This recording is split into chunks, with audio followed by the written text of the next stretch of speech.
दोस्तों, आज मैं आपको संस्कारी बहू की घमंडी ननंदे कहानी सुना रही हूँ।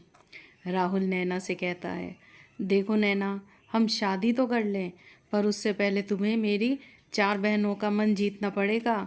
हमारे घर में उन्हीं चारों की बात सुनी जाती है। अरे माँ ने उन्हें लाड़ प्यार में सर पे चढ़ा रखा है। मेरी तो घर में चलती नहीं है, उन्हीं चारों की सत्ता चलती है। इसलिए अगर तुम उनका मन जीत लोगी तो हमारी शादी में कोई दिक्कत नहीं होगी। नैना, ओहो, ऐसा है, चलो फिर ठीक है, मुझे मिलवाओ तो उनसे, मैं भी तो देखूं कैसी होंगी मेरी नंदे। राहुल उसी समय नैना को अपने घर अपनी बहनों से मिलाने ले जाता है। राहुल की माँ शीला ने दरवाज़ा खोला और बोली, अरे राहुल बेटे, ये लड़की कौन है तुम्हारे साथ? राहुल, माँ ये नैना है। अरे मैंने आपको इसके बारे में कुछ दिन पहले बताया तो था। माँ, मैं नैना से ही शादी करूँगा। तभी नैना कहती है, नमस्ते माँ जी, आपको तो हमारी शादी से कोई दिक्कत नहीं है ना माँ जी? शीला, नहीं नहीं बेटी, मुझे कोई दिक्कत नहीं, पर मीना, रीना, टीना और हीना जो भी कहेंगी होगा वही। तुम अंदर आओ, बैठो, मैं उन्हें अंदर से बुला के लाती हूँ। ये कहकर शीला अपनी चारों बेटियों को बुलाने चली गई। नैना वहाँ पड़े सोफे पर बैठ गई और राहुल तो बहुत परेशान दिख रहा था, क्योंकि उसे लग रहा था कि उसकी ये चारों बहनों कहीं शादी से इनकार न कर दे। तभी मीना, रीना, टीना और हीना वहाँ पे आई। मीना कहती है, तो ये है वो लड़की नैना। रीना, भैया, आपने हमें पहले तो इनके बारे में कभी कुछ नहीं बताया। राहुल, हाँ हाँ, वो तो अब तो बता दिया ना। अब बोलो तुम लोग, कैसी लगी नैना तुम्हें? टीना, लगती तो सही है, सुंदर है, पर। तभी नैना, पर क्या ननन जी, बताओ। हीना, अरे अरे, देखो तो, शादी नहीं होगी, हमें पहले ही ननन बना लिया। मीना, अरे थोड़ा रुको, अभी हमने शादी के लिए नहीं बोला है। हाँ। राहुल, अरे मीना, तुम कैसी बात कर रही हो? अरे सही तरीके से बात करो। रीना, अरे भैया, आप तो चुप ही रहो। अरे हमारा यही तरीका है बात करने का। अगर आपको हमारे इस तरीके से कोई दिक्कत है तो इन्हें यहाँ बहू बना कर लाने की कोई ज़रूरत नहीं। तभी नैना, अरे नहीं नहीं, आप जैसा चाहो वैसा बात करिए, मुझे कोई दिक्कत नहीं है। अरे आप मेरी ननंद बनोगी तो मुझे भी तो आपकी बात सुननी पड़ेगी ना।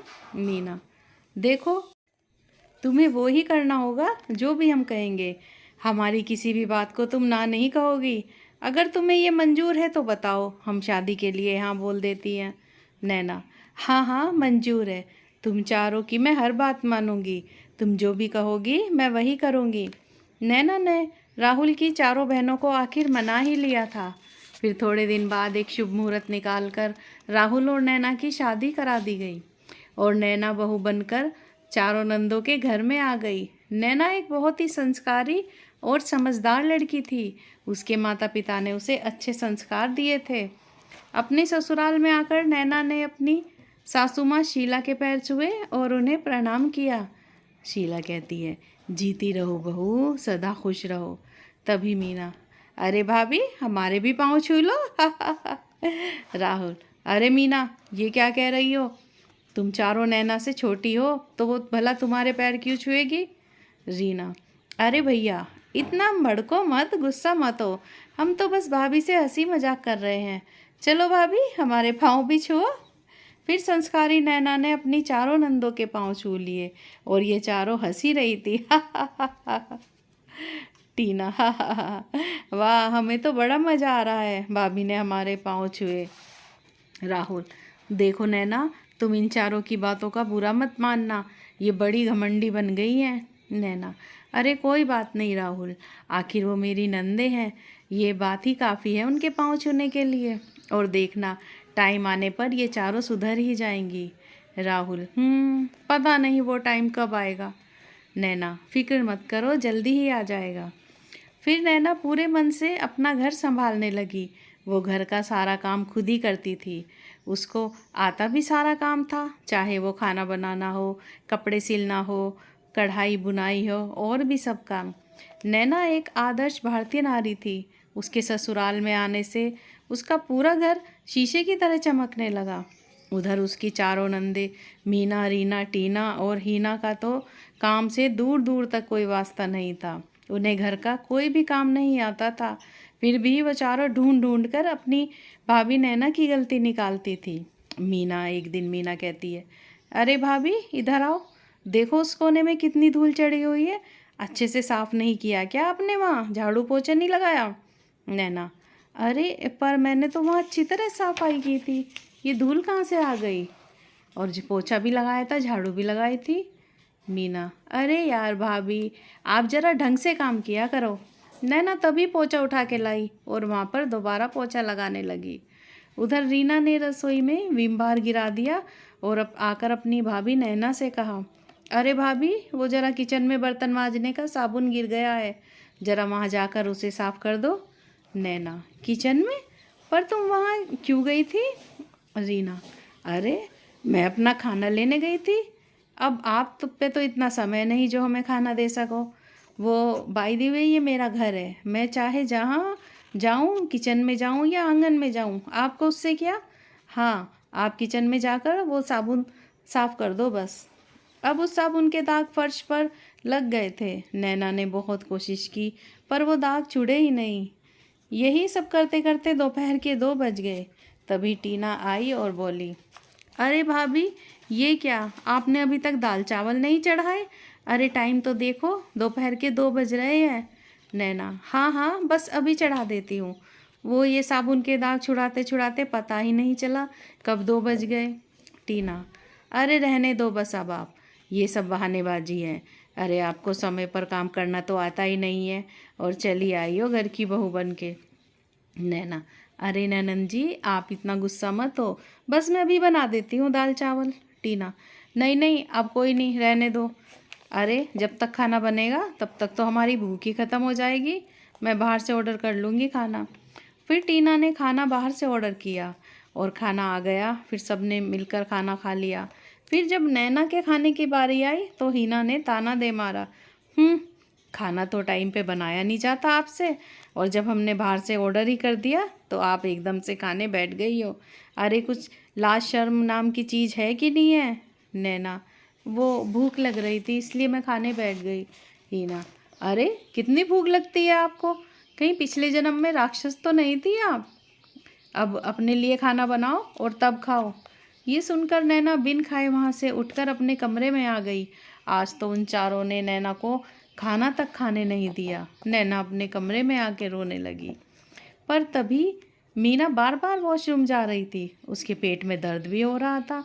इसके लिए भी वो चारों नैना को ही दोष दे रहे थे।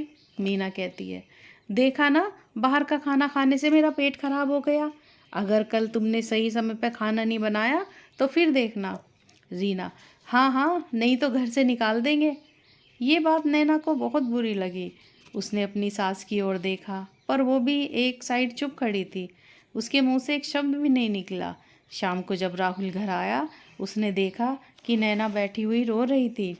राहुल, अरे नैना क्या हुआ, तुम रो क्यों रही हो?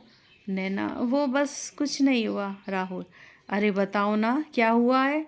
नैना, वो आपकी बहनों ने तो मेरा जीना हराम कर रखा है, ये शायद मुझे इस घर से भगा के ही मानेंगी। राहुल, क्यों, पर बताओ तो क्या हुआ? फिर नैना ने राहुल को सारी बात बताई। ये सुनकर राहुल भी गुस्से में भर गया। राहुल कहता है, अब तो इन चारों का घमंड रोज बढ़ता ही जा रहा है, अब मुझे ही कुछ करना होगा। फिर राहुल गुस्से में भरकर अपनी चारों बहनों के पास गया और बोला तो वो चारों उल्टे राहुल को ही खरी खोटी सुनाने लगी। मीना, अच्छा भैया, शादी होते ही बदल गए, भाभी के गुलाम बन गए हो? रीना, अरे हम तुम्हारी बहनें हैं, हमारी कोई कदर नहीं है क्या इस घर में? टीना, अरे मुझे तो लगता है कि कोई काला जादू भी जानती है ये, देखो तो हमारे भाई को कैसे अपने वश में कर लिया इसने, पहले तो भैया ने कभी भी हमसे कुछ नहीं कहा।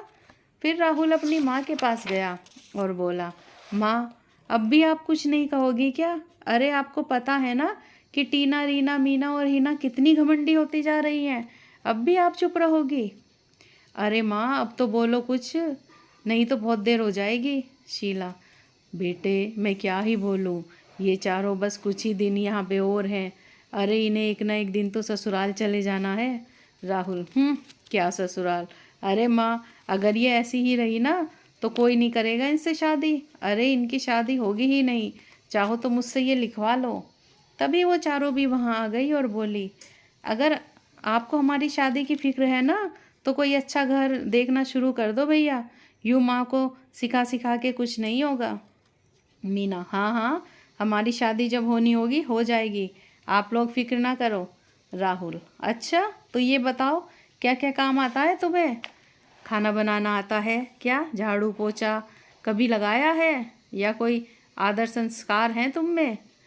मीना, अरे भैया वो सब छोड़ो, हम चारों बहुत सुंदर हैं, सुंदर, और आजकल के लड़के सिर्फ सुंदरता देखते हैं। राहुल, ओहो तो मैं भी देखना चाहूँगा कि कौन सा लड़का सिर्फ तुम्हारी सुंदरता देख के तुमसे शादी करेगा।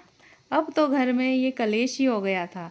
फिर अगले दिन राहुल तो अपने काम पर चला गया और घर में चारों नंदों ने नैना पर फिर और जुल्म करना शुरू कर दिया, क्योंकि उन्हें लगा कि नैना ने ही उनके भाई के कान भरे हैं। नैना उनके तानों से और दुखी हो गई थी। मीना, रीना और टीना की उम्र तो 21 साल से ज़्यादा थी। वो तीनों शादी के लायक थी, इसलिए शीला ने उनके लिए लड़का देखना शुरू कर दिया। उसने अब अपने सभी रिश्तेदारों से लड़का ढूंढने को बोला। फिर किसी रिश्तेदार ने एक लड़का बताया और वो लड़का अपने माता पिता के साथ मीना को देखने आया। लड़के की माँ कहती है, बेटी देखने में तो तुम बहुत सुंदर हो, अरे कुछ काम वाम भी आता है कि नहीं? मीना कहती है, हाँ वो तो मुझे पता है मैं सुंदर हूँ, कुछ नया बताइए। लड़के की माँ, है अच्छा, तुम्हारी ज़बान तो कैंची की तरह चलती है। चलो कोई बात नहीं, वो तो ठीक है, पर ये बताओ खाना बनाना और घर के काम आते हैं क्या? मीना, क्या घर के काम और खाना? अरे वो तो नौकर चाकर बना लेंगे, अरे मैं तो सिर्फ आराम किया करूँगी, आराम। लड़के की माँ, है अरे बड़ी अजीब लड़की है। अरे तुम कहीं किसी राजा महाराजा के घर थोड़ा ही जाओगी जहाँ पर खाना नौकर चाकर बना लेंगे। और देखो हमारे घर पर तो तुम्हें ही खाना बनाना पड़ेगा। अरे सारे दिन क्या घर पर खाली पड़ी रहोगी? अच्छा तो ये बताओ सिलाई बुनाई आती है क्या? मीना, नहीं नहीं वो सब भी नहीं आता। लड़के की माँ, और पढ़ी लिखी कितनी हो? मीना, 5वीं फेल हूँ, फिर मुझे स्कूल से निकाल दिया गया था। लड़के की माँ, ऐसे तेवर हैं तो कोई भी निकाल ही देता। देखो शीला बहन जी, मुझे ऐसी बहू नहीं चाहिए जिसे खाना बनाना और घर का कुछ भी काम नहीं आता, और तो और इसको तो बड़ों से ठीक से बात करना भी नहीं आता। हमें तो संस्कारों वाली बहू चाहिए। अरे अपनी बेटी को पहले संस्कार और घर के काम सिखाओ। ऐसे ही रीना और टीना को भी एक के बाद एक लड़के मना करके जाने लगे। इससे इन तीनों का दिल टूट जाता है। एक दिन मीना, अरे टीना, हम तो यही सोचते थे कि शादी के लिए सिर्फ सुंदरता ही काफ़ी होगी, पर यहाँ तो उल्टा ही हो रहा है। रीना, हाँ हाँ मीना, सच कह रही हो। अरे हम राजा रजवाड़ों के घर थोड़ा ही ना जा रही हैं जो वहाँ पर हमें काम और खाना बनाने के लिए नौकर चाकर मिलेंगे। टीना, हाँ हाँ, अरे अब हमें अपनी औकात पता चल गई है। इस सब की जिम्मेदार माँ है, माँ के कारण ही हम ऐसी हैं। शीला, हाँ हाँ, अब सारा ठीकरा मेरे सिर पर फोड़ दो। हाँ भाई, मेरी ही गलती थी जो मैंने तुमसे घर के काम नहीं करवाए और तुम्हें सर पर चढ़ा लिया। अब देखो तुम लोगों की शादी ही नहीं हो रही, जो भी रिश्ता आता है सब के सब ना करके जा रहे हैं। हाँ हाँ, मैं ही तुम्हें अच्छे संस्कार नहीं दे पाई। अरे इस घर में अगर किसी में अच्छे संस्कार हैं तो वो है मेरी बहू नैना। कितनी संस्कारी बहू है वो मेरी। अरे तुम कुछ उससे ही संस्कार सीख लो, आगे तुम्हारे काम आएंगे। फिर चारों बहनें जाके अपनी भाभी नैना से घर का काम खाना बनाना सीखने लगी। नैना भी दिल से उन्हें घर के सारे काम सिखाने शुरू कर देती है। उन चारों को खाना बनाने के साथ साथ घर की अच्छी तरह से साफ़ सफाई, सिलाई कढ़ाई बुनाई भी सिखाई, और कुछ ही महीनों में वे चारों सारे काम में परफेक्ट हो गई और उनका घमंड भी उतर गया। अब उन तीनों का रिश्ता भी हो गया और शादी की तारीख भी फिक्स हो गई। अब चारों ने नैना को गले से लगा लिया और उस पे अपने द्वारा किए गए बर्ताव के लिए माफ़ी मांगी। मीना कहती है, भाभी हमें माफ़ कर दो, वैसे तो हम माफ़ी के लायक नहीं हैं, पर फिर भी हमें अपनी नादान नंदे समझकर माफ़ कर दो। टीना भी कहती है, भाभी अगर आप ना होती तो हमारा क्या होता, हमारी तो शादी भी नहीं होती, हमें माफ़ कर दो भाभी। रीना कहती है, आप वर्ल्ड की बेस्ट भाभी हो। फिर चारों नैना के गले से लग गई। अब से ननंद भाभी की नोकझोंक खत्म हो चुकी थी और घर में शांतिपूर्ण माहौल था। कुछ महीनों में ही एक एक करके तीनों, रीना, मीना और टीना की शादी हो गई। क्योंकि हीना अभी छोटी थी तो वो अपने भाभी के साथ ही घर पर प्यार से रहने लगी और घर के काम सीखने लगी। दोस्तों, अगर आपको ये कहानी पसंद आई हो तो like, share, comments and subscribe ज़रूर करें। Thanks for watching.